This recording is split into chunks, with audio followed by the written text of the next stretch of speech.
Dios les bendiga. El Ministerio de Restauración, Cristo en vosotros, la esperanza de gloria, quiere compartir en esta ocasión un estudio bíblico sobre la neumatología.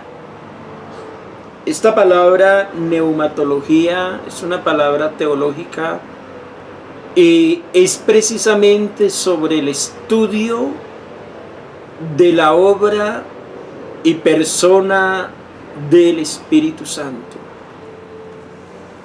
El Espíritu Santo es una de las tres personas de la divinidad, en una coigualdad con el Padre y con el Hijo.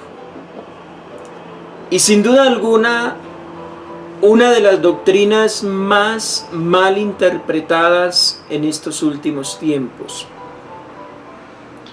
El no tener un conocimiento amplio en la Escritura acerca de quién es el Espíritu Santo ha dado pie para que haya mucha falsa doctrina, para que no se le dé el valor a la verdadera profecía bíblica, y de esta manera el enemigo ha logrado engañar a muchos. Voy a dar inicio en el día de hoy a este estudio sobre el Espíritu Santo. Quiero que tomen su Biblia, tome una Biblia en su casa donde me escucha, ábrala en el Evangelio según San Juan, capítulo 16, verso 7. Y permito leer la palabra en el nombre del Padre, del Hijo y del Espíritu Santo.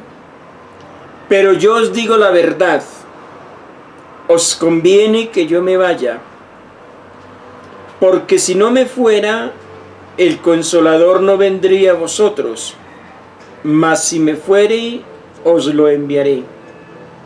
Y cuando Él venga, convencerá al mundo de pecado, de justicia y de juicio. De pecado por cuanto no creen en mí, de justicia por cuanto voy al Padre y no me veréis más, y de juicio por cuanto el príncipe de este mundo ha sido ya juzgado. Aún tengo muchas cosas que deciros, pero ahora no las podéis sobrellevar. Pero cuando venga el Espíritu de verdad, Él os guiará a toda la verdad, porque no hablará por su propia cuenta, sino que hablará todo lo que oyere, y os hará saber las cosas que han de suceder. Él me glorificará, porque tomará de lo mío y os lo hará saber. Todo lo que tiene el Padre es mío, por eso dije que tomará de lo mío y os lo hará saber. Todavía un poco y no me veréis, y de nuevo un poco y me veréis, porque voy al Padre. Amén. Bueno, hemos leído la porción de la palabra del Señor, y en esta palabra hemos encontrado que Jesús hizo una promesa antes de ascender nuevamente al reino de los cielos. Los estudiosos de la palabra de Dios dicen que este capítulo 16 de San Juan se dio en la última semana de nuestro Señor y Salvador Jesucristo. Este capítulo prácticamente es ya las últimas enseñanzas doctrinales de Jesús. Y por eso dice, esto yo no se los había dicho al principio, porque aún estaba con vosotros. Pero como ya se acercaba la hora de Él partir nuevamente al Padre, de Él ir a la cruz del Calvario, hacer la obra expiatoria por nosotros, resucitar de los muertos y ascender nuevamente al trono de la gracia, Él da una instrucción acerca de su sucesor. La iglesia tradicional ha malinterpretado, tergiversado este concepto de vicario de Cristo. Y por eso la iglesia tradicional católica dice que el vicario de Cristo en la tierra es el Papa. Pero lamentable y tristemente eso es mentira, porque la palabra vicario quiere decir representante de alguien, en este caso representante de Cristo. Y a Cristo en ningún momento lo puede representar ningún hombre mortal pecador. El único que puede representar a Cristo y que bíblicamente es el vicario de Cristo se llama el Espíritu Santo de Dios. Es interesante entonces notar que hay mención del Espíritu Santo, tanto en el principio como al final de la Biblia. Le vemos activo en la creación, moviéndose sobre la faz de las aguas. Eso está en Génesis capítulo 1, verso 2. Llegando al final del Apocalipsis, oímos la voz del mismo Espíritu que junta con la iglesia dicen: ven, Señor Jesús. Eso lo encontramos en Mateo 22, verso 17. Para iniciar entonces este maravilloso estudio sobre el Espíritu Santo, debemos hacernos dos preguntas. ¿Es el Espíritu Santo una persona? ¿Es el Espíritu Santo Dios? La primera pregunta que debemos hacernos es si el Espíritu Santo es una persona. Muchas sectas religiosas le niegan personalidad, afirmando que el Espíritu Santo es una influencia personal, una mera emanación de Dios. Pero tal enseñanza contradice lo que afirma la palabra de Dios. El hecho de que el Espíritu nunca se ha encarnado, es decir, nunca ha asumido cuerpo, de ninguna manera invalida su personalidad. El Padre es una persona y el Padre no se ha encarnado. Es un espíritu. ¿Qué consiste en la personalidad?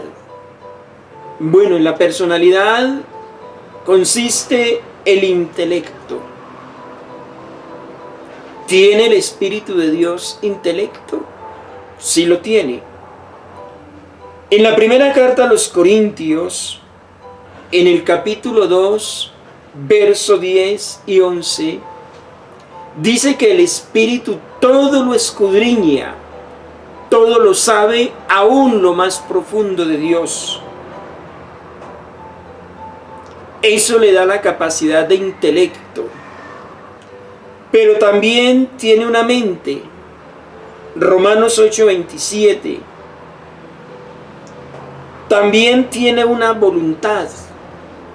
Primera carta a los Corintios, capítulo 12, verso 11, donde dice que Él reparte como quiere. Esa palabra como quiere decir la voluntad que Él tiene con quien quiere hacer las cosas. Ese capítulo está hablando acerca de la repartición de los dones. Ahí podemos observar que Él reparte los dones como Él bien quiere, y eso lo hace porque Él tiene voluntad. Cuando uno tiene la voluntad, uno determina qué hace y qué no hace. Entonces, desde ese punto de vista, el Espíritu tiene voluntad, pero también tiene sentimientos. La carta a los Efesios capítulo 4 verso 30 dice que fuisteis sellados con el Espíritu Santo para el día de la redención. Nos está hablando que no lo contristemos. En otras palabras, y no entristezcáis al Espíritu Santo, con el cual fuisteis sellados para el día de la redención. La tristeza hace parte del sentimiento. Entonces vemos que en la personalidad el Espíritu Santo tiene ese sentimiento de entristecerse. Esto nos da a entender entonces que el Espíritu Santo tiene intelecto, mente, voluntad y sentimientos. Eso compone la personalidad de un ser. En la primera carta a los Corintios, capítulo 2, verso 10 dice: pero Dios nos la reveló a nosotros por el Espíritu. Aquí habla del Espíritu de Dios, ya que está en mayúscula. Porque el Espíritu todo lo escudriña, aún lo profundo de Dios, porque ¿quién de los hombres sabe las cosas del hombre, sino el Espíritu del hombre que está en él? Así tampoco nadie conoció las cosas de Dios, sino el Espíritu de Dios. Y nosotros no hemos recibido el Espíritu del mundo, sino el Espíritu que proviene de Dios, para que seamos lo que Dios nos ha concedido. Como un abogado que se sienta a nuestro lado y nos explica el lenguaje técnico de un testamento en el cual hemos sido nombrados como beneficiarios, así el Espíritu de Dios nos enseña que somos herederos de Dios y coherederos con Cristo en herencia eterna.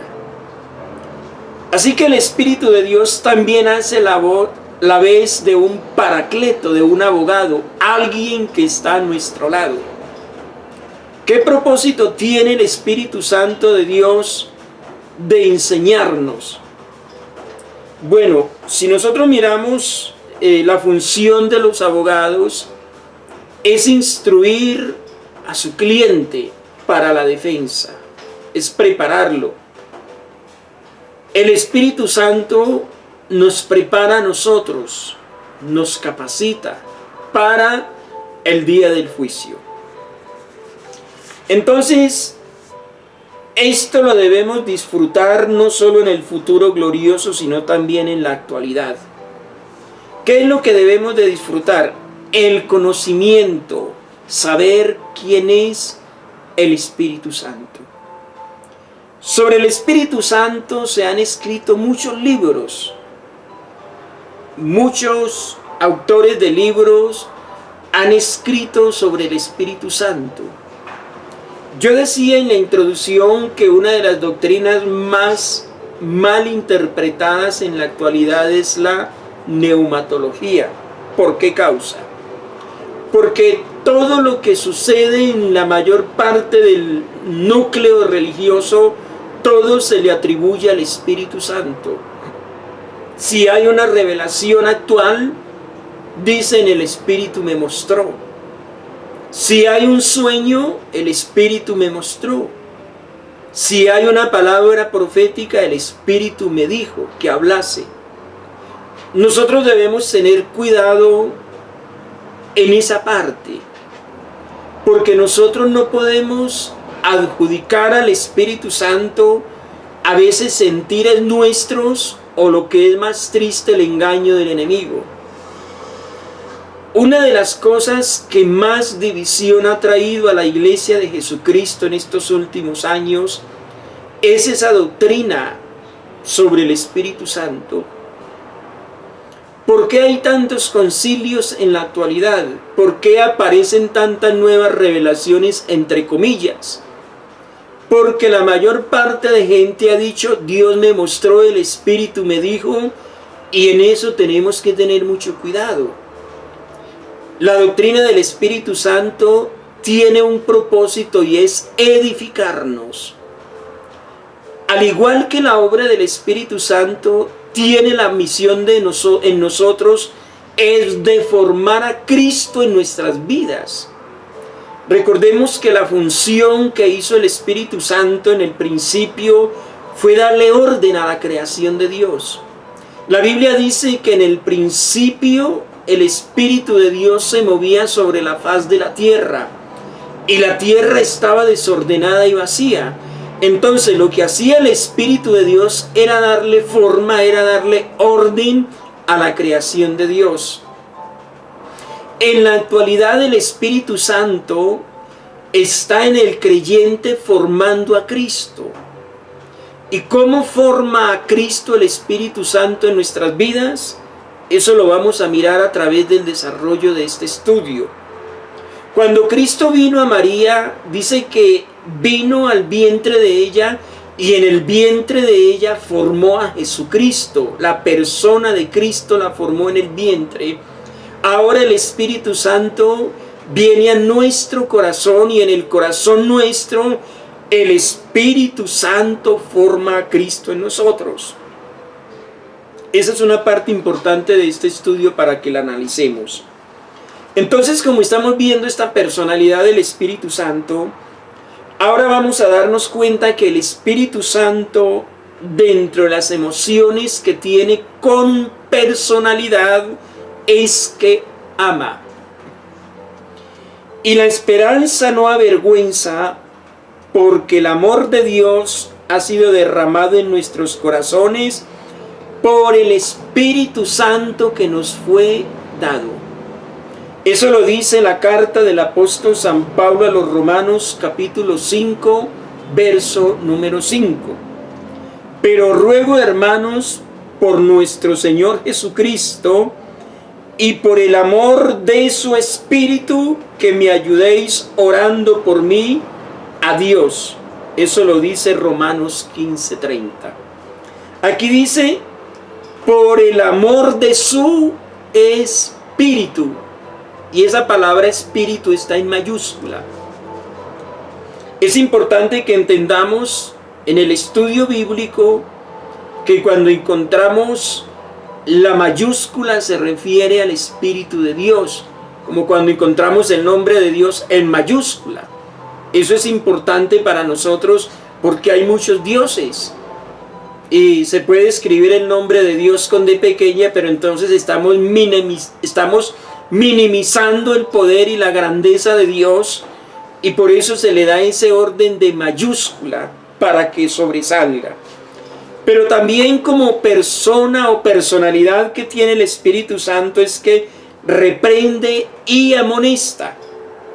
Y atravesando Frigia y la provincia de Galacia, les fue prohibido por el Espíritu Santo hablar la palabra en Asia, y cuando llegaron a Misia, intentaron ir a Bitinia, pero el Espíritu no se lo permitió. Esto lo encontramos en Hechos de los Apóstoles, capítulo 16, versos 6 y 7. Así que estamos analizando la personalidad del Espíritu. Aquí lo vemos amonestando, prohibiendo. Si bien la palabra de Dios dice que el Evangelio tenía que ser predicado a todos los lugares hasta el fin del mundo, entonces aquí hay un lugar en el cual el Espíritu les prohíbe ir a hablar la palabra. Les hace una amonestación. Más adelante hablaremos por qué es amonestación. Pero también podemos ver cómo el Espíritu tiene voluntad. Sí, porque Él guía. O sea, la voluntad está relacionada a la guianza. Para que todos los que son guiados por el Espíritu de Dios, estos son llamados hijos de Dios, guiados. Tiene la voluntad de guiarnos. Dice Gálatas 5:18, pero si yo soy guiado por el Espíritu, no estoy bajo la ley. Aquí vuelve a hablarme la palabra que el Espíritu me guía. Él tiene la voluntad de guiarme. Y en el capítulo 16 de San Juan, verso 13 dice, pero cuando el Espíritu venga, Él os guiará a toda la verdad. Entonces aquí lo vemos ejerciendo la voluntad de guiarnos. Entiéndase que guiar al hombre en su desobediencia no es fácil. Pero Dios en su amor y en su misericordia por su Espíritu nos quiere guiar, nos quiere direccionar, porque tiene la voluntad de llevarnos a un puerto seguro. Pero también vemos en la palabra de Dios que el Espíritu se enoja. Dice el libro del profeta Isaías, capítulo 63, verso 10. Mas ellos fueron rebeldes e hicieron enojar su Santo Espíritu, por lo cual se les volvió enemigo y él mismo peleó contra ellos. vemos cómo el Espíritu Santo se enoja. Y aquí hablándole al pueblo de Israel les dice que lo hicieron enojar y que el mismo Espíritu Santo peleó contra ellos mismos. ¿Por qué? Porque se habían desviado de la voluntad de Dios. Pero también enseña. San Juan 14:26 dice: mas el Consolador, el Espíritu Santo, a quien el Padre enviará en mi nombre, Él os enseñará todas las cosas y os recordará lo que yo os he dicho. Qué bueno que aquí Él hace la función de un maestro, enseñar. Y aquí dice que el Señor dice que cuando el Espíritu venga, dice, en mi nombre Él nos enseñará todas las cosas. Esta enseñanza y estos pasos que vamos dando nos están dando claridad de la personalidad del Espíritu Santo. Pero también como una persona habla. Dice la palabra de Dios que el Espíritu es una persona y no una influencia impersonal. Es claramente en sus funciones. Él habla. Hechos de los Apóstoles capítulo 13, verso 2 dice: ministrando estos al Señor y ayunando, dijo el Espíritu Santo: apartadme a Bernabé y a Saulo para la obra a que los he llamado. Aquí la palabra nos dice que Él habla. Bueno, los primeros misioneros fueron separados porque el Espíritu habló. Dice que ellos estaban en una reunión de ayuno, de oración, y el Espíritu Santo dijo: apárteme a Bernabé y a Saulo para el ministerio. Aquí podemos ver esa personalidad nuevamente. Pero también se contrista. El Espíritu Santo como una persona también se entristece. Y no contristéis al Espíritu Santo, con el cual fuisteis sellados para el día de la redención.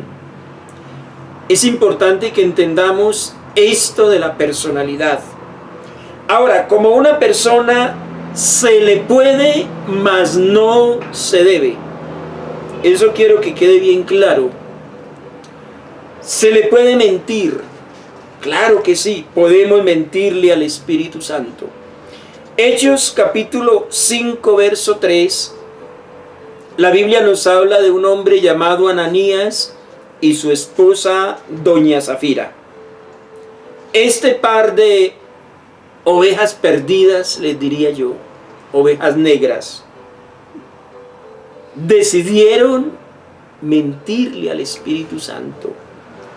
Por eso cuando Pedro los confronta le dice: porque no me habéis mentido a mí, sino al Espíritu Santo. ¿Se le puede mentir? No se le debe mentir.